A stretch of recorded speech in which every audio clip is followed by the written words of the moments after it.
Assalamu alaikum. Good morning, everybody. This is Hanin Ismail from Seattle. I want to welcome you all to today's sessions entitled Assessment Design Decision Framework, Its Use and Application in the Era of Online Learning. I want to welcome Ms. Mariam Al-Jam, our presenter. Ms. Mariam is a master graduate who successfully defended her thesis and graduated with distinction in June 2017. Ms. Mariam received a scholarship during her graduate studies and was working as a graduate teaching assistant while completing her master project. She's currently working as a teaching assistant in the College of Pharmacy. She has published a number of research articles related to pharmacy practice and is currently working on education-related projects. One note before I give the mic to Ms. Mariam, you can use the chat to comment or ask questions by sending chats to everyone or all attendees, and Ms. Mariam will respond to your answers at the end of the session. Welcome, Ms. Mariam. The mic is yours. Thank you, Ms. Hanien. Good afternoon, everyone. Thank you for attending today's presentation. So to start with, I have to introduce, to give you just a little bit of a background, I have to acknowledge that I am not much experienced in education. I have recently joined as a faculty in Qatar University, so I have to declare that I'm still at a learning curve and I'm only sharing what I have learned so far with you. In any case, I'm not affiliated with any other institution apart from Qatar University. So to give you a little bit of an outline, today I will be talking to you about the Assessment Design Decision Framework, the components of this framework, and how we used it as part of a research project at Qatar University. I will present some findings of this research and provide you with a little bit of recommendations that you may take forward in your practice. So to start with, when we jumped into the pandemic and COVID-19, so many things have changed in our practice. The way we do assessments has changed. The way we think about designing our assessments has changed. So it is very important, especially in colleges which is accredited by other institutions or internationally, to maintain a standard of practice. One of the ways to do that is basically using a framework that is validated and comprehensive in order to maintain that structure.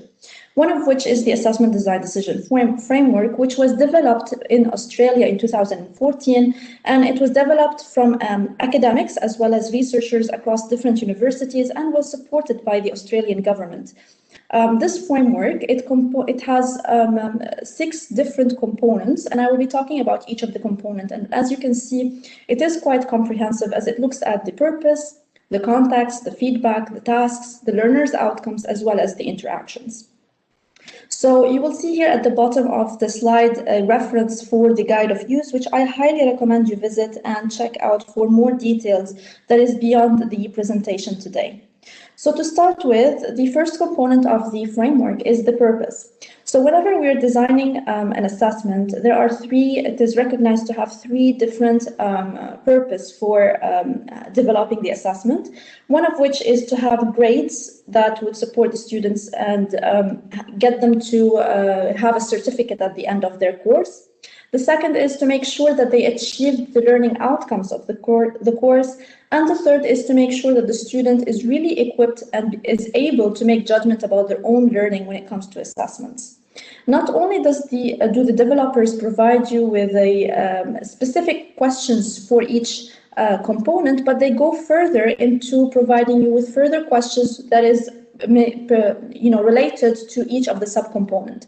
For instance, when it comes to supporting the student's learning, they suggest that you look and consider what are the assessment tasks or the components of the assessment that would help the student achieve the learning outcome, what information should be provided to the student in order for them to see what is expected of them in terms of standards, and also how to engage the student beyond giving a mark. We know that a lot of the students at an undergraduate level here at Qatar University, they are very much focusing on the grades and the numbers. So what ways is your assessment designed in order to go beyond the grades and focus more on the learning outcomes? It has to do with the way you weigh the questions, the way you phrase them, and the way you provide feedback. So this is for you to consider when designing the assessment. The other component is the context. So here we're looking at different aspects of the assessment, such as the characteristics of the learning students. Do you have weak students that are not strong enough in the English, for example, language, that you would need to simplify the language further? Or do you have students that have limited capabilities when it comes to technology, especially now that we've shifted to online, and most of the assessments are now being conducted through Blackboard and from different environments? What are the capabilities of the students? There is a general assumption that the new generation is very good in using technology, but is this assumption always correct? So you need to consider that when designing your assessment. Additionally, different colleges and different institutions, they have their own policies and own procedures to follow. Qatar University during the pandemic has provided significant number of policies as well as guiding documents that support the faculty in developing their assessment to go beyond just a midterm or a quiz. That is the typical way we used to do things. So you need to look at that. Additionally, for instance, the College of Pharmacy here, we have what is known as a peer-reviewed assessment, where all the assessments that are conducted in any of the courses, it has to go through an assessment committee to check for the validity and the questions, as well as linguistic part of the questions. So it's very important that you build this awareness about what are the policies and the requirements that has to do with your assessment, and to plan ahead of time accordingly. Also, you need to also look at the overall program requirement. As part of a course, yes, it is the assessment is part of your course, but it also has to fit into the overall program requirements, especially when it comes to accreditation. Some assessments might be considered highly valuable compared to others when it comes to accreditation, such as the exit exams that happen at the end of the last semester, usually colleges. So you need to keep that in mind and to see what are the requirements and the procedures that you need to follow. And finally, when it comes to context, they also look at the learning environment. So before COVID-19, it was easy peasy for us. We used to bring the students here and get them to do the learning and get them to do the assessments. But since March 2019, things have changed significantly for us. We had to look at different ways to deliver our learning. And so we had to change a lot of our assessments. So make sure that the assessment really is matching with the learning environment. Last semester, the university has allowed the students to come into the college to do the assessments face-to-face, which has made it easier for the faculty and for the students. But also there were some limitations here and there that you need to bear in mind, especially that a lot of them, they're learning the material online and they don't have much chances to ask questions, to participate, to engage with the material. So you need to make sure that your assessment falls and addresses these issues accordingly. The third component of the framework is the feedback component, which is very, very important. So here are some key assessment considerations, such as how the task will be located related to each other. For instance, if you have multiple quizzes, how is it, how is it spaced across the semester, and is there an opportunity for feedback? Often what has been shown from this framework that providing feedback to non-graded activities can significantly improve the performance of students on the graded ones. So it's very important that you have multiple feedback opportunities and to allow the student to take that feedback and apply it in subsequent assessments. Also, keep in mind that feedback is not only one side, that is from faculty to student, but it can also be the other way around, where students can provide you with feedback related to the assessment so that you can improve the way you do the assessments next time. It's a two-way feedback rather than one way as we typically think about it. Additionally, sometimes the feedback that you receive on students' performance or that you note down on students' performance can tell you a lot about how much do you need to emphasize on certain learning outcomes, for instance, or certain learning objectives that you need to revisit. What I usually typically do is basically whenever I'm grading the students, I have a sheet of paper next to me and I write down what are the common errors that I see with the students. And at the end, I see and balance out What are the ones which ones do I really need to give a feedback to the entire class rather than an individual student? So this is feedback is very important all in all for assessment. So keep it in mind when designing your assessment and not focus only on the questions and the process. The next component is the tasks. And here we're talking about basically the task itself, the activities, the questions. What is the rationale behind the different tasks within an assessment? Say, for instance, you have a practical assessment and the student has to do multiple tasks during that practice where they have to do a specific experiment, they have to analyze it, they have to report it. So the rationale behind each point doesn't really relate to the learning outcomes and the learning criteria. Additionally, you need to consider, okay, which of these assessments really would help the students develop their skills further? Because assessments, not only do they assess what they have learned, but they can also help develop the students' learning capabilities that goes beyond a little bit what they have learned in class, such as being able to provide quick responses, think critically quickly, provide you with valid responses that are up to the standard that is required of them.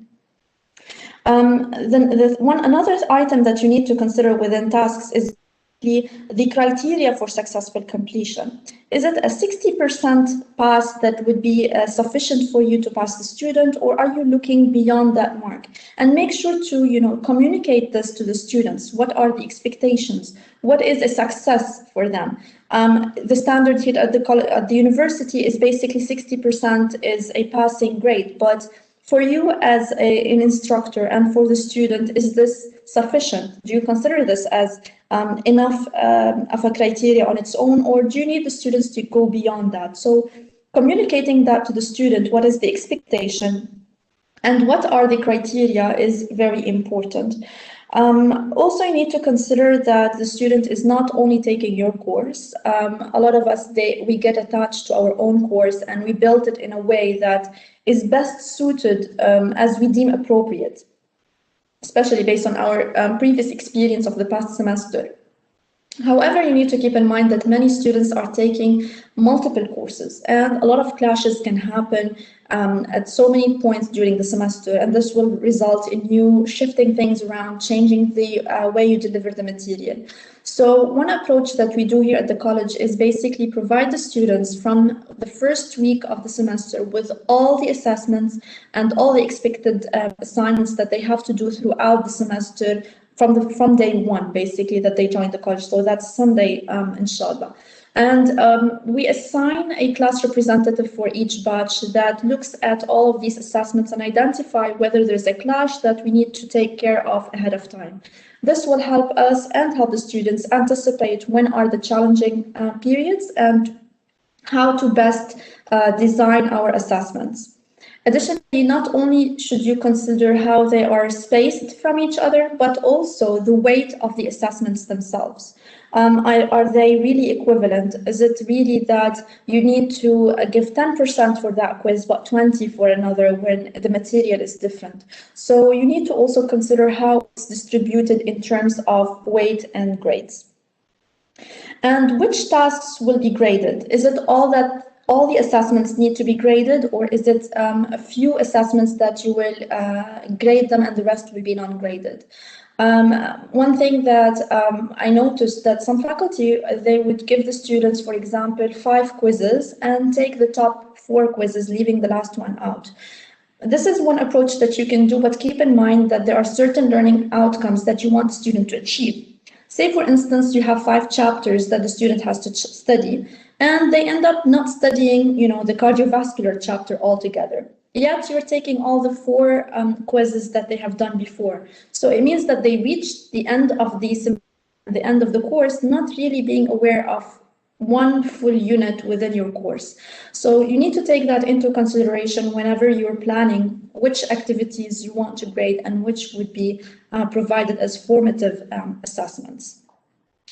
The 5th component of the framework is the learner's outcome, which is straightforward, really looking at what outcomes do you want the student to achieve, but not only the unit or the course, but also the program learning outcomes as well. And this again re-emphasizes the point I have mentioned earlier, which relates to the accreditation.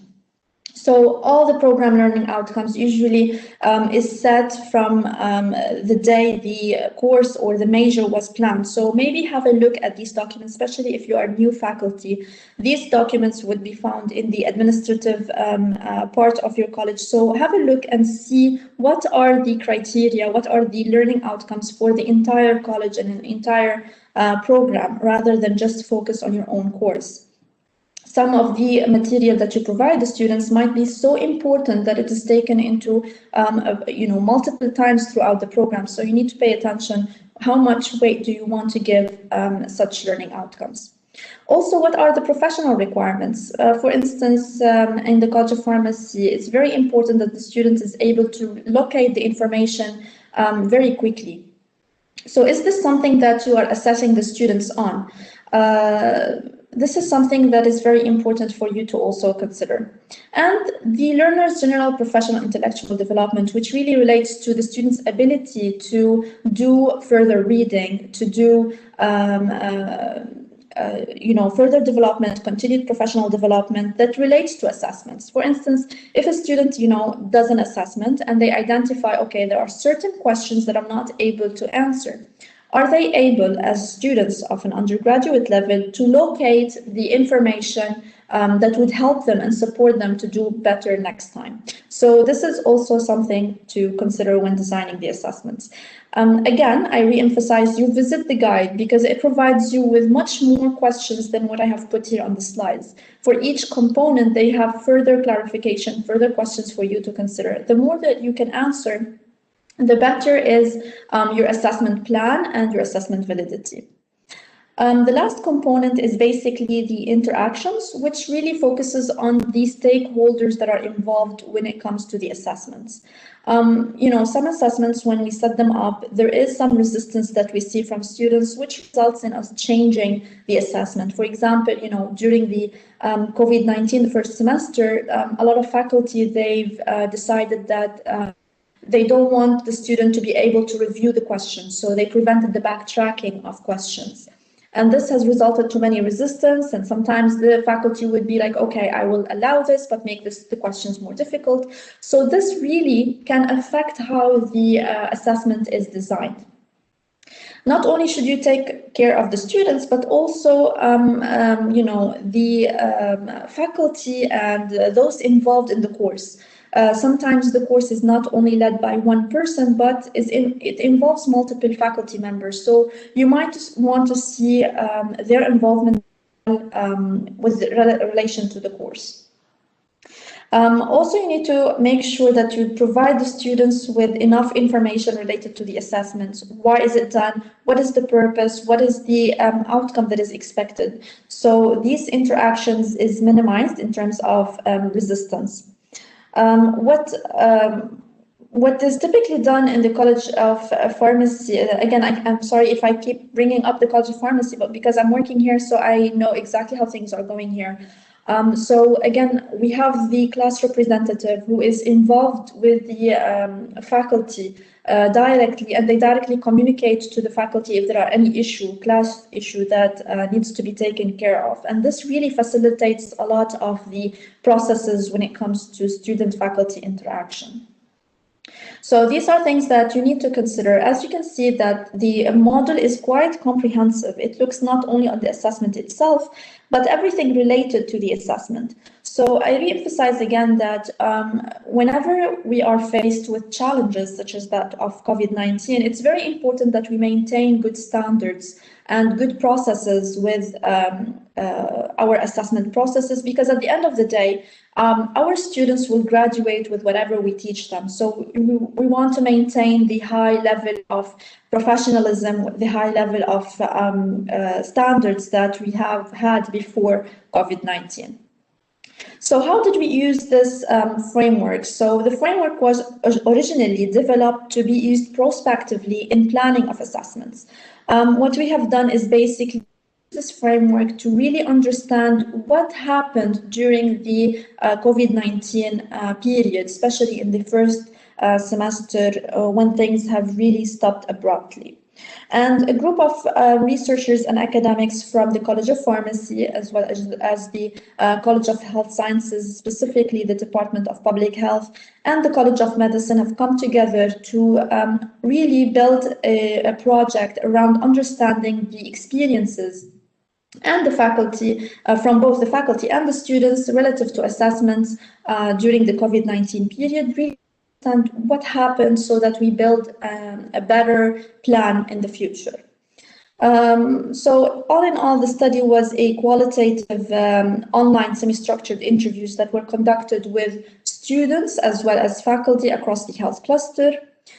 We did the thematic analysis, both inductive and deductive approach. The model that I've described earlier, the assessment design decision framework, was really the backbone of this research. We've developed our interview guide based on the questions that are framed by the framework, and also our analysis was hand in hand using the framework. So what we came up with after our analysis is three main themes on how COVID-19 has impacted the assessments. This included the design of the assessments, the assessment environment, as well as the student-faculty interaction.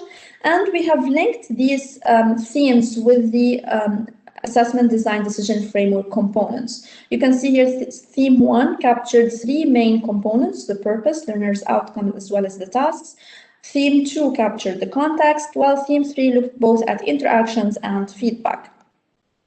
So I will take you through the themes here. So the first theme, which is the impact of assessment design and assessment plan, right at the bottom right side of the window, you will see some quotes from the participants that I would ask you to go through as I'm speaking out, because it's much easier for you to read it. So the first things that have changed is basically the weight of assessments. A lot of assessments had increased in weight, while others reduced in weight. What happened is that the final exams in particular, their weights has been reduced. And the assessments that were planned initially to be, let's say, 20% jumped to 40%. And this was burdensome to some students. And they've mentioned that, okay, now it used to be 20%, we know exactly what to write, but now it doubled. So how much content do we have to provide? So this is very important for us to understand that our way of doing things might not be always clear to students. So it's very important to provide students with clear instructions as well as clear definitions of what is expected so that they do better and perform better. The second thing that changed is basically an increased number of assessments. So in place of the final exam, a lot of faculty have increased the number of assignments. Now, keep in mind, this was done per course. So if a student is taking 6 courses instead of 2 per course, which is like they ended up with 24 assignments for which is double the amount and even sometimes triple the amount. So this has added significant pressure to the student, which was in addition to the external pressure that was faced by the COVID-19, by the fact that they were staying home, doing the learning from their screens, getting screen fatigue. So this has significantly increased the workload not only on students but also on faculty, who had to develop new assessments, new rubrics, and added to their workload, in which they also had to redesign their lectures sometimes to be delivered online. So it was quite a tough period. However, I would say that, all in all, at the end, looking at the comments, some students, they faced that it was well done from both faculty and students. One of the things that was interesting is that some colleges have changed their exams from closed book examinations to open book exams. And with the open book exams, it was reflected on the questions. So the type of questions were more challenging to the students. And for some students, they faced that these questions they didn't have much practice on. It was new to them and more challenging to them, and hence it affected their performance. At the same time, for faculty, it was a new way of doing assessments that is not the usual, and it required some training.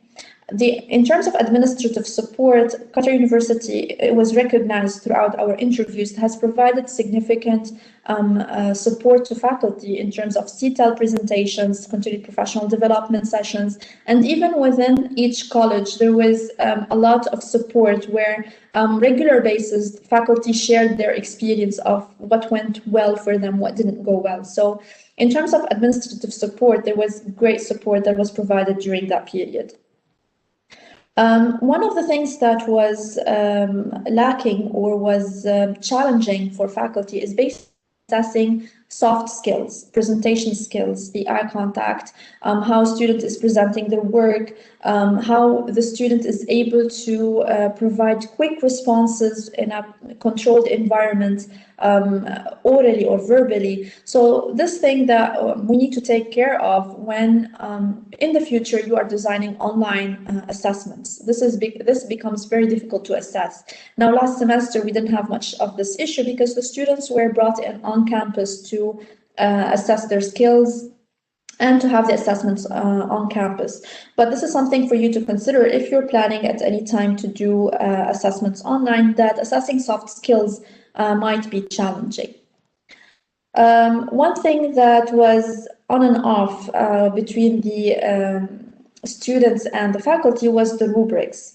So the faculty were already with the changes that are happening, that sometimes they provided rubrics, sometimes they provided verbal instructions to the students. So it was recognized whenever a clear rubric was provided to the student, they were able to understand really what was required from their side as students, and it made things easier for them. So keep in mind to always provide students with rubric, no matter how simple the assignment might be, because it might be simple for you, but always remember you have different students in your class, different characteristics, different backgrounds, that they may not really be at the same level of understanding. One thing that was very important for the faculty during that period was really the ability to differentiate between the students, the good performers versus the poor performance, or the strong students versus the weaker ones. This was something that was brought up, that some faculty mentioned, inflation is not really a big issue, but rather the ability to distinguish between the students' levels. So the way the grading happened, it was a bit different than the usual, in that the faculty was a little bit more lenient, and this was recognized in all of the interviews that we've conducted. But at the same time, how to differentiate between the students was a bit of a challenge. Another thing that was also brought up is the time. So it was recognized that faculty and instructors were quite flexible in changing the assignment dates and timing. And initially, it was quite easy for the students. The other aspect is basically the time allocated for each assessment or assignment. In which case it was recognized that in the beginning of the pandemic, when things went online, the time allocated for the assessments was quite short, and a lot of students have complained that they couldn't finish on time. The questions were more challenging, required much more thinking. But as the semester progressed and towards the end, there seemed to have been a good ratio in terms of time provided to the assessment and the ability of the student to complete the task. So it's a learning process throughout all of the pandemic. We're learning from the students, and the students also are learning from us. So in the beginning, it's always a challenge, but as you go with the experience, it becomes much easier for both the students and the faculty.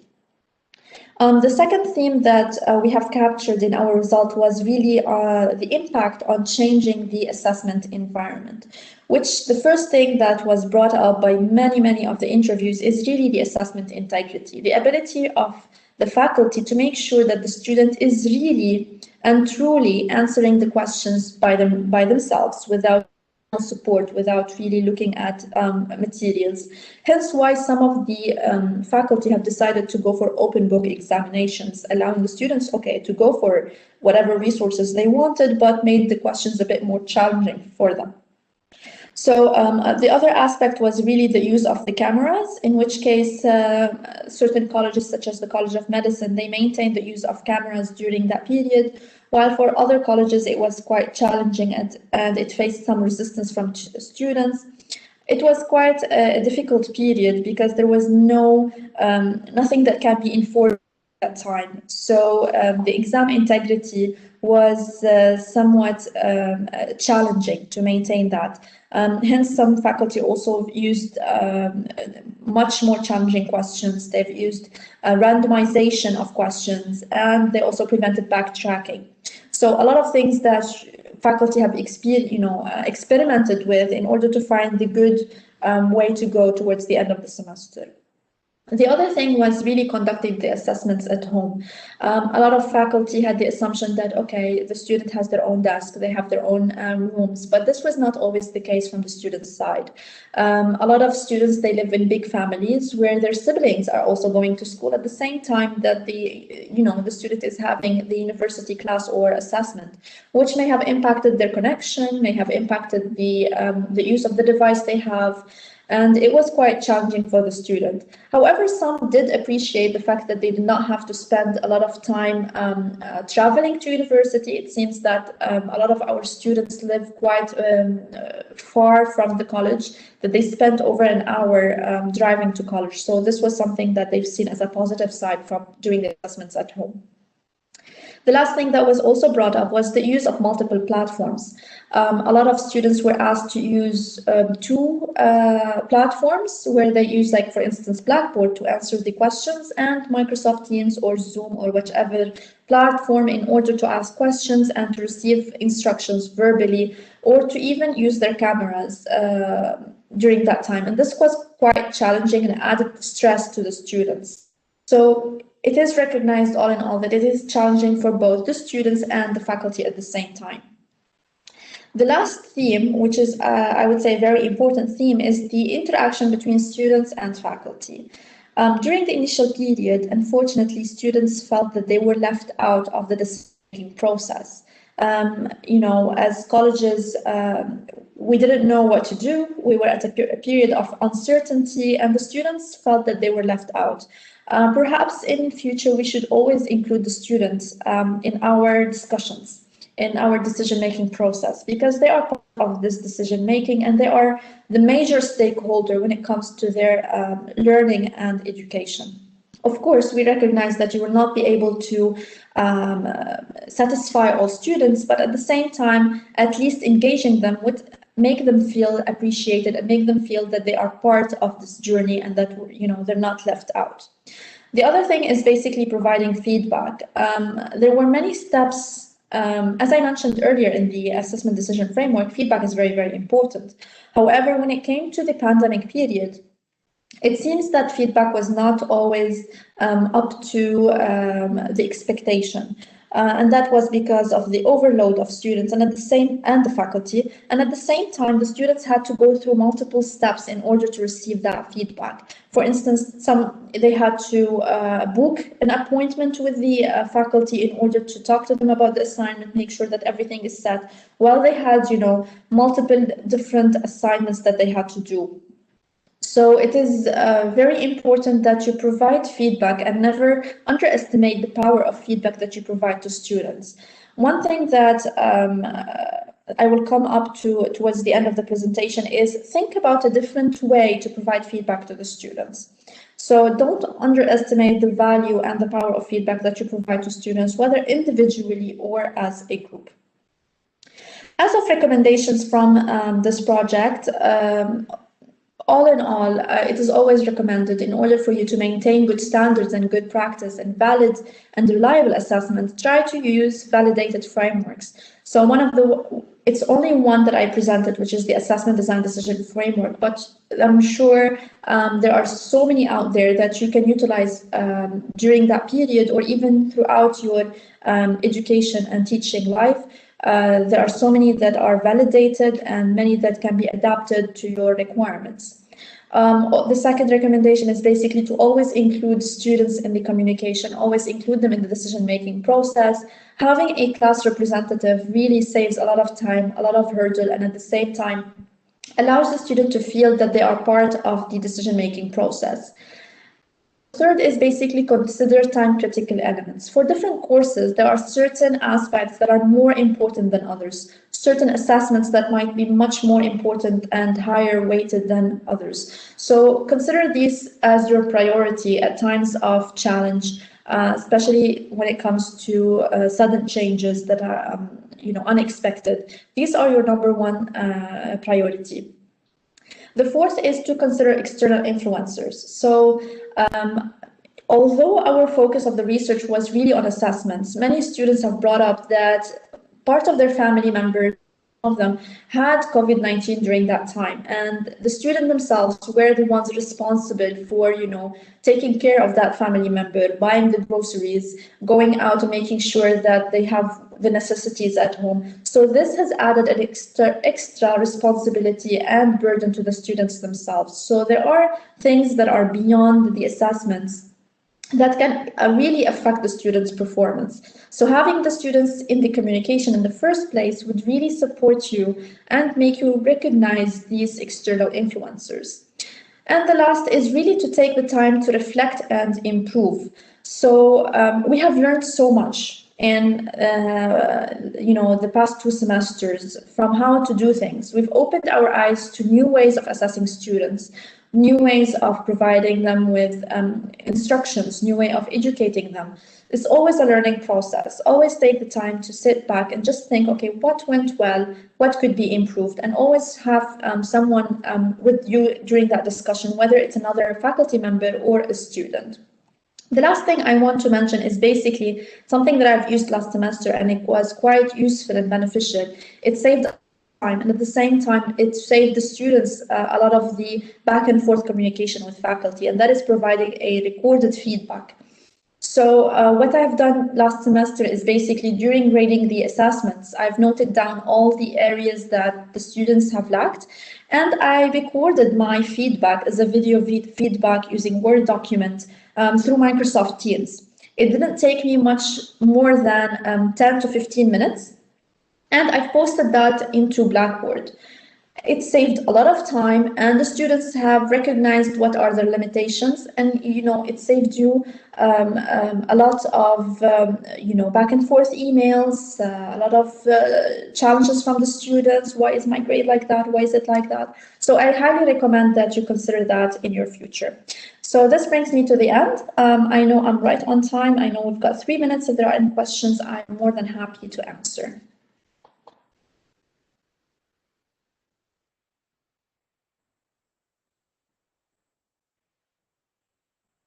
Please, if you have any questions, please type it into the chat. And feel free to communicate any comment that you have.